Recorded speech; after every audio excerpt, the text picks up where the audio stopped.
গত 25শে জুলাই রাত্রি অনুমান 10টা নাগাদ এটাই থানাধীন কৈলাসবাড়িতে একটা মারামারির ঘটনা ঘটেছিল। সেখানে দানিয়েল দেববর্মা এবং কাথার দেববর্মা দুজনকে খুব ব্রুটালি মারা হয়েছিল। সেই ব্যাপারে 3 জনের বিরুদ্ধে একটা কেস রেজিস্টার হয়েছিল সিধাই থানায়। তারা হলো সমরেন্দ্র দেববর্মা, সন্তোষ দেববর্মা এবং রাকেশ দেববর্মা।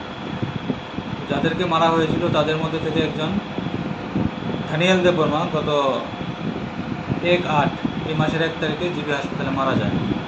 তো সেই ব্যাপারে আমরা একটা খুনের মামলা রেজিস্টার করি।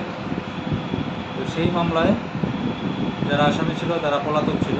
তাদের মধ্যে 2 জনকে আজকে আমরা অ্যারেস্ট করেছি। তাদের নাম সমরেন্দ্র দেববর্মা এবং সন্তোষ দেববর্মা।